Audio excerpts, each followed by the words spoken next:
Alors, s'il vous plaît, on va reprendre. Donc, c'est avec un grand plaisir que j'introduis le professeur Jawad Debono pour nous parler d'une symbiose, d'une symbiose entre la modélisation mathématique et l'intelligence avec. Monsieur Selomari, merci beaucoup. Voilà, donc je vais beaucoup plus planter le décor un peu de ce thème, c'est-à-dire quelle relation entre l'intelligence artificielle et les mathématiques. Je vais un petit peu beaucoup plus survoler que entrer dans les détails, surtout qu'on ne peut pas parler d'intelligence artificielle sans parler de mathématiques. D'accord, tout est mathématique dans l'intelligence artificielle. Mais nous allons beaucoup plus mettre l'accent sur certains aspects, souvent récents, donc peut-être que parmi vous, certains ne s'y attendaient pas. Tout d'abord, l'intelligence artificielle elle est utilisée pour classifier des objets. Le plus souvent, on nous montre des chats et des chiens et donc un logiciel, un réseau de neurones qui arrive à séparer les chiens des chats. Donc il fait de la classification, ou alors les spams et les messages, les mails valides. On utilise aussi le machine learning pour la régression, c'est-à-dire nous avons une fonction qui dépend d'un certain nombre de variables. Là, je mets juste de R vers R, mais ça peut être de Rn vers R. Et nous souhaitons trouver donc une courbe à partir des données. Le clustering, donc nous avons un certain nombre par exemple, d'individus ou d'objets, et nous souhaitons les regrouper en analysant un certain nombre de features, de patterns. Par exemple, les clients fiables, les clients qui ne sont pas fiables, les clients fidèles, pas fidèles. Donc, le clustering. Et d'une manière générale, un peu l'idée derrière, c'est que nous disposons de données et nous souhaitons créer un modèle. Le terme modèle veut dire que c'est un modèle mathématique, mais c'est un modèle que nous allons obtenir à travers les données. Parce que avant, traditionnellement, qu'est-ce qu'on fait? Nous avons des experts, nous avons des scientifiques qui voient un petit peu comment se comporte un phénomène et qui proposent des modèles. Donc, en utilisant leur expertise. Ce matin, on a vu avec la professeure Sophie donc une équation différentielle qui modélise la propagation de la pandémie. Donc le modèle est proposé. Après, d'ailleurs, ça a été dit par M. Sophie, les données peuvent nous aider à valider ou invalider le modèle. Mais là, avec le machine learning, on va un peu dans l'autre sens.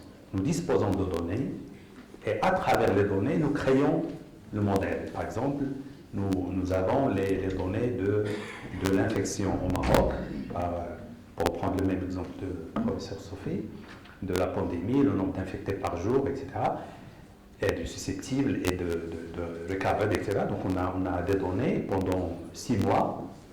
Est-ce qu'à travers ces données, je peux retrouver la relation, l'équation différentielle? Donc on fait un peu le chemin inverse. Nous avons les données, par exemple, la température ou la pluviométrie en fonction de la géographie, etc. Est-ce que je peux retrouver une loi la loi qui est derrière, la loi physique qui est derrière? Aujourd'hui, je vais beaucoup parler de physique, mais donc voilà, donc la première ligne, dans la première ligne, voilà ce qu'on dit, c'est que les data, les données dont nous disposons, nous allons les utiliser pour créer le modèle. Physique parfois, d'accord, souvent. Le machine learning est aussi, donc, au lieu de programmer le machine learning, il crée le programme lui-même, comme j'ai dit, le modèle, par l'optimisation. En gros, le machine learning, c'est de l'optimisation. Optimisation, pourquoi? Parce que nous avons souvent des données et nous voulons créer un modèle. D'accord? Mais qu'est-ce qu'on va optimiser? Il faut que le modèle que l'on construit et qui contient des paramètres soit optimisé de manière à ce que les données dont on dispose valident le modèle. Si on va faire le chemin inverse, donc on propose un modèle avec des paramètres, on va optimiser les paramètres, et quelle est un peu la loss function, la fonction objectif, la fonction de PEP, c'est que l'écart entre ce que va prédire le modèle que nous avons entre les mains, que nous voulons créer, que nous voulons optimiser, avec les données qu'on a entre les mains, soit minimal. Donc en gros, c'est... Et on parle donc de likelihood, de maximiser du maximum du likelihood, c'est-à-dire que les paramètres doivent être optimisés de façon à ce qu'elles donnent les données dont on dispose. Par exemple, nous avons des images de chats, et nous savons ça, nous avons les chats qui sont labellisés. 1000 images de chats, d'accord, sous différents angles, avec les labels chat, chat, chat, chat. Et puis nous avons 1000 ou 1 million d'images de chiens avec les labels chien, chien, chien. Ce que l'on souhaite, c'est que si je donne, c'est de développer un modèle tel que si je lui donne un chat qui n'a jamais vu, qui n'existe pas parmi les exemples, qu'il peut prédire. Il dit oui, ça c'est un chat. D'accord? Donc voilà, donc le modèle que je veux créer doit maximiser la vraisemblance, c'est-à-dire il doit, pour les data dont je dispose, prédire les chats et les chiens.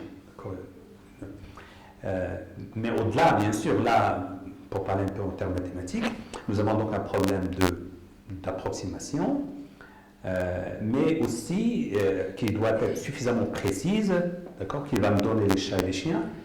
Mais j'ai aussi un problème de généralisation, c'est-à-dire que le modèle que je crée doit être généralisable, c'est-à-dire il doit pouvoir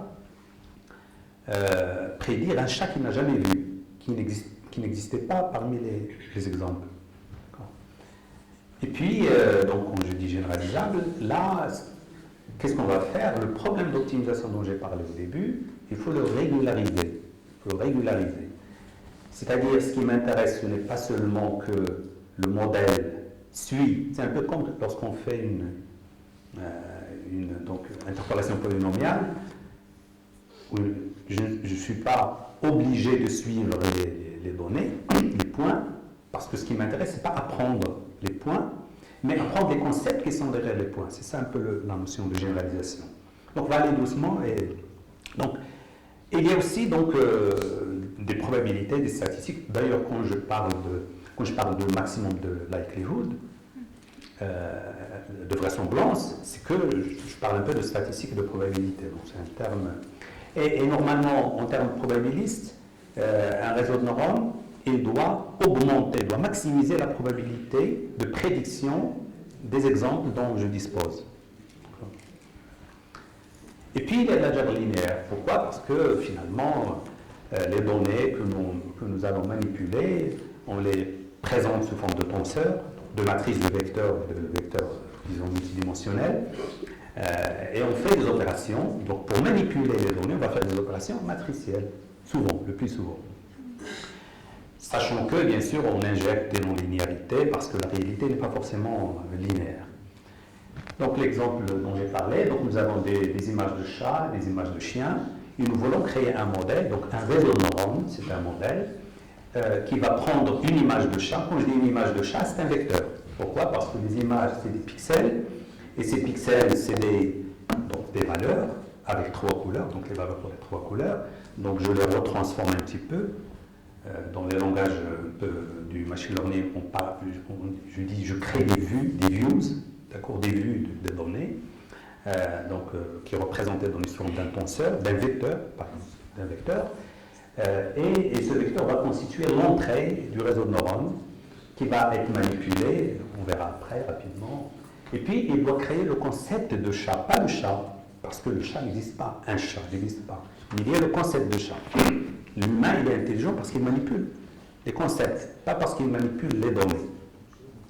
Et de toute manière, et c'est ça un petit peu la généralisation. Parce que si je prends 1 million de chats, les 1 million de chats, si je les combine et si j'essaie de les apprendre, je ne vais pas les apprendre, je ne vais pas prendre 1 million de chats, mais je vais extraire de ces 1 million de chats le concept de chat. Donc et cette extraction de concepts ou des connaissances à partir des données, c'est ce que on la retrouve dans les PCA, donc dans l'analyse des composantes principales. Il est intéressant d'aller voir c'est quoi l'ACP, parce qu'il donne une bonne idée de ce qu'on peut faire avec un réseau de neurones. Donc nous avons le concept de chat et de chien, et si une image se présente à moi, c'est-à-dire un modèle, un réseau de neurones, il va appliquer le concept pour voir s'il est proche ou loin de ce concept. Donc l'ACP, c'est une notion d'algèbre, donc il suppose que tout est linéaire, et il projette les données. En général, les données sont dans des vous avez vu les images de chat et de chien, en général, c'est des millions de données, parce qu'il y a les 3 couleurs et puis le nombre de, donc 1000 fois 1000, d'accord, pixels, donc c'est 1 million, 3 millions, d'accord, on est dans l'ordre de millions. Et donc un réseau de neurones va manipuler des données donc de grandes dimensions. Et on parle du fléau de la dimension. Et ce fléau de la dimension, il pose énormément de problèmes mathématiques. C'est-à-dire qu'on ne peut pas utiliser ce dont on est habitué en maths. D'accord ? Par exemple, dire j'ai des données, je vais choisir une boule autour des données, etc., pour couvrir, d'accord, un recouvrement en quelque sorte, à partir d'un nuage discret de points. Pourquoi ? Parce que quand on a imaginé déjà une ligne, si je la discrétise, pour avoir par exemple de petits intervalles de 0,1 par exemple, pour discrétiser, donc un intervalle, j'ai 1/10. D'accord, si je veux un intervalle 0,1 divisé par 10, mais si je le plombe, si j'ai 2 dimensions, et je veux la même chose, des boules, des disques de 0,1, je vais avoir beaucoup. Si j'ai un cube, je vais avoir beaucoup. Si je suis dans la dimension 5, c'est énorme, c'est énorme, c'est énorme. Si je suis dans la dimension 10, c'est pas maîtrisable par les outils. Et si je suis dans une dimension 1000, les images, nous avons 1000 fois 1000, donc c'est gigantesque. On ne peut pas utiliser les techniques dont on est habitué parce que dans un espace de dimension 1 million, il est difficile de dire que deux points sont voisins. Parce qu'il y a 1 million de dimensions. Pour qu'ils soient voisins, ils doivent être voisins selon les 1 million de points.